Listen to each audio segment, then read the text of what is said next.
स्वागत है दोस्तों स्टडी फॉर यूपीएससी में। हम लोग टॉपिक वाइज करंट अफेयर पढ़ रहे थे। तो हम लोगों ने जनवरी का हम लोगों ने साइंस एंड टेक पढ़ लिया था और हम लोग प्लेसेज इन न्यूज भी मई तक लगभग पढ़ा है। आज हम लोग फरवरी साइंस एंड टेक का पार्ट 1 शुरू करने जा रहे हैं। तो इस दौरान कुछ नेविगेशन सैटेलाइट जो है वो चर्चा में था। क्यों ऐसा चर्चा में इसलिए था क्योंकि अपना जो नाविक सैटेलाइट है ना, ये जो नेविगेशन सिस्टम है ना, उसमें कुछ खराबी आ गई थी, इसलिए चर्चा में था। तो बाकी हमने और भी देख लिया।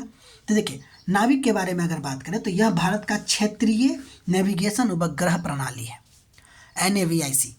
ठीक है, इसका जो कवरेज है ना वो 1500 किलोमीटर है भारत के चारों ओर, यानी कि भारतीय उपमहाद्वीप और इसके चारों ओर 1500 किलोमीटर फैले क्षेत्र तक ये कवर करता है। ध्यान दीजिएगा, बहुत इंपॉर्टेंट है। गैलीलियो ये आपको यूरोपीय संघ के द्वारा संचालित है नेविगेशन सैटेलाइट। GPS के समान ही आपको ये वैश्विक कवर देता है। ध्यान दीजिएगा, अपना क्षेत्रीय है, ये वैश्विक है। ग्लोनास की जब हम बात करते हैं तो ये रसिया का है और ये भी आपको वैश्विक नेविगेशन प्रणाली है, पूरे पृथ्वी का कवरेज करता है। बैदो ये जो है आपको चीन का है और ध्यान दीजिएगा ये भी वैश्विक नेविगेशन सैटेलाइट है। मैच करने के लिए आपको दे सकता है, या कोई एक के बारे में नाविक के बारे में ये कह देगा कि ये वैश्विक नेविगेशन प्रणाली है, तो ध्यान दीजिएगा ये गलत हो जाएगा। ठीक है ना, या फिर इसके बारे में कह सकता है कि ये जो है आपको क्षेत्रीय है, तो ये भी गलत हो जाएगा। पहले ये क्षेत्रीय ही था, बाद में फिर इसको वैश्विक बनाया गया।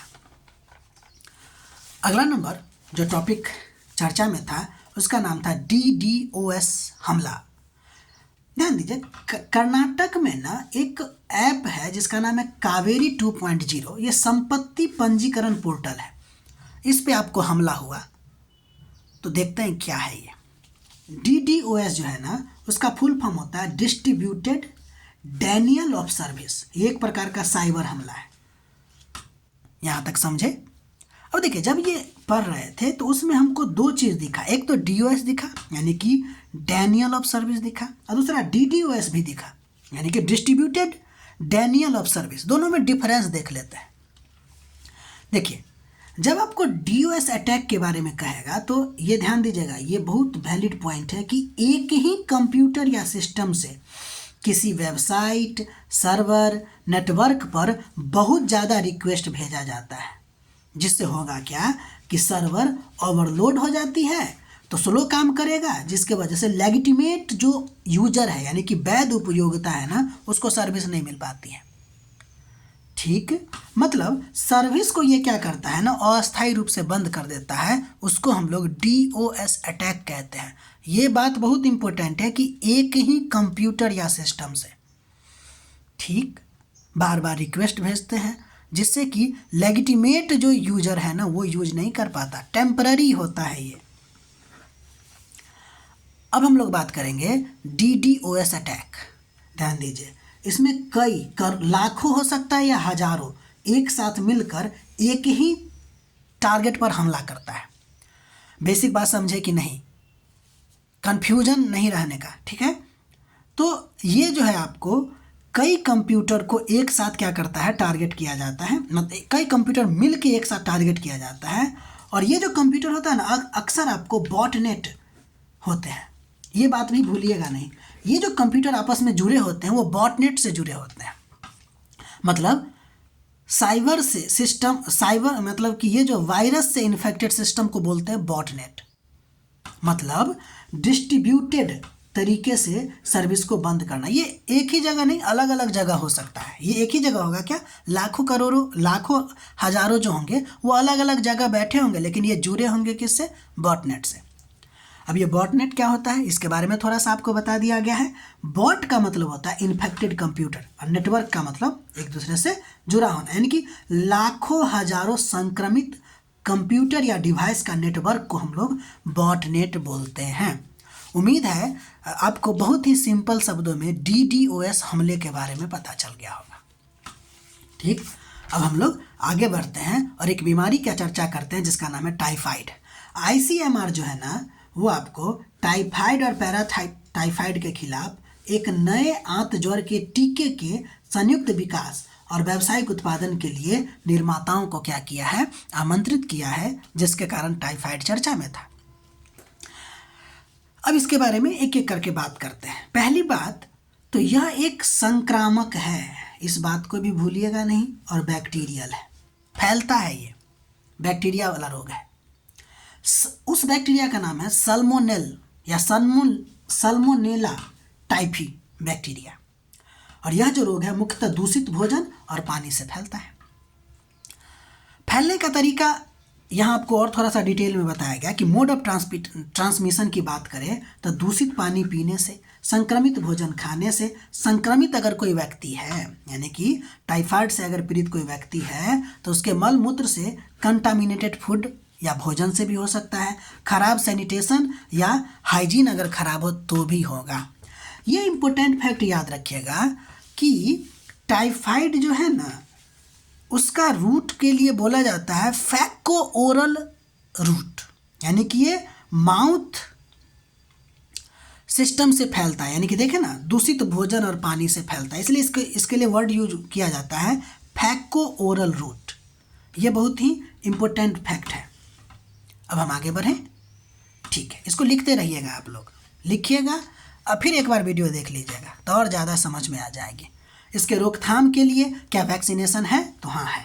अगर कहेगा वैक्सीनेशन इसका नहीं है तो ये गलत सेंटेंस होगा ना, क्योंकि इसका वैक्सीनेशन है। इसका जो वैक्सीन है उसका नाम है TCV, टाइफाइड कंजुगेट वैक्सीन। रोकथाम के लिए भारत में ना एक यूनिवर्सल इम्यूनाइजेशन प्रोग्राम चल रहा है, उसमें भी ये आपको टाइफाइड शामिल है, ठीक है, और उसको ख़त्म करने का कोशिश किया जा रहा है। अब देखिए, जब टाइफाइड पढ़िएगा तो उसमें आपको टाइफाइड के बारे में भी आएगा, ठीक है। ये जो टाइफाइड है ना, वह भी आपको सल्मोनेला से फैलता है, लेकिन ये पैराटाइफी के द्वारा फैलता है, ठीक। नोट ये है कि जब टाइफाइड और पैराटाइफाइड को जब एक साथ मिला के किसी को अगर बीमारी हो जाती है तो उसको कहा जाता है एंटेरिक फीवर, ठीक है, एंटेरिक फीवर, ठीक है, समझ में आ रही बात। एंटेरिक फीवर मतलब जिसको टाइफाइड और पैराटाइफाइड दोनों हो, ठीक है। एक और बात बता दे, ये जो पैराटाइफाइड है ना, उसके लिए वैक्सीनेशन उतना कारगर नहीं है। ये वैक्सीनेशन इसके लिए मतलब कि उतना कारगर नहीं है। फिलहाल टाइफाइड के लिए है, लेकिन पैराटाइफाइड के लिए उतना ज़्यादा नहीं है। इसलिए जब आपसे पूछा जाएगा कि एंटेरिक फीवर में क्या वैक्सीनेशन काम कर सकता है, तो देखिए, चूँकि दोनों है तो आंशिक रूप से काम कर सकता है, लेकिन अगर अकेले इसके बारे में पूछेगा तो हमारा सेंटेंस गलती हो जाएगा, भूलिएगा नहीं भाई। आगे बढ़ते हैं, उसको अगला हम लोग पढ़ते हैं भू स्थानिक तकनीकी, जियोस्पैटियल टेक्नोलॉजी। ध्यान दीजिएगा, केंद्रीय वित्त मंत्री ने बजट 2025 से 26 में भूमि अभिलेखों के आधुनिकीकरण और शहरी नियोजन को बढ़ाने के लिए राष्ट्रीय भू स्थानिक मिशन की घोषणा की। तो अगर इसका उद्देश्य पूछा जाएगा तो भू अभिलेखों की आधुनिकीकरण और शहरी नियोजन को बढ़ाने के लिए। तो अगर ये पूछेगा कि भू स्थानिक तकनीकी किस में मदद करता है, तो भू अभिलेखों के आधुनिकीकरण में और शहरी नियोजन में भी। तो प्रत्येक पॉइंट को देखते हुए चलिएगा। अब ये भू स्पेटल या भू स्थानिक तकनीकी होता क्या है, बहुत सिंपल से समझिएगा कि वह तकनीक है जिसके माध्यम से पृथ्वी की सतह से संबंधित स्थानिक डाटा यानी कि लोकेशन बेस्ड डाटा को कलेक्ट किया जाता है, एनालाइज किया जाता है, स्टोर किया जाता है, विजुअलाइज किया जाता है। 100 की एक बात, किसी स्थान से जुड़ी जानकारी को समझने का जो तकनीक है ना, उसी को भू स्थानिक तकनीक यानी कि जियोस्पैटियल टेक्नोलॉजी कहा जाता है। उम्मीद है आप लोग लिख रहे होंगे, समझ भी रहे होंगे। आगे बढ़ते हैं। जियोस्पैटियल टेक्नोलॉजी की अगर हम मुख्य घटक की बात करें तो इसमें 3 मुख्य घटक है। एक है आपको रिमोट सेंसिंग, एक है आपको GIS यानी कि जियोग्राफिक इंफॉर्मेशन सिस्टम, और एक है आपको GPS या GNSS। जियोस्पैटियल टेक्नोलॉजी जो है आपको इस तीनों पर बेस्ड होता है और इसी के आधार पर काम करता है, तो ये इसका घटक हो जाएगा। ठीक है, ये आपको साइंस एंड टेक का टॉपिक वाइज करंट अफेयर है। उसमें हम लोग फरवरी 2025 का पढ़ रहे थे। इसका पार्ट 1 है, अभी पार्ट 2 आना बाकी है। ध्यान दीजिए, ये हम लोग टॉपिक वाइज पढ़ रहे हैं। अब हम ना सोच रहे हैं कि मंथली वाइज भी आपके लिए शुरुआत किया जाए करंट अफेयर, जो कि मई 2025 से होगा। ठीक है, और इसकी शुरुआत हम कर दिए हैं लिखने का। ठीक है, जो अब शुरू होगा, ठीक है ना, मंथली वाइज।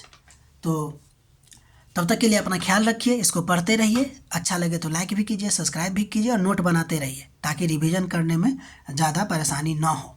मिलते हैं हम लोग अगले वीडियो में।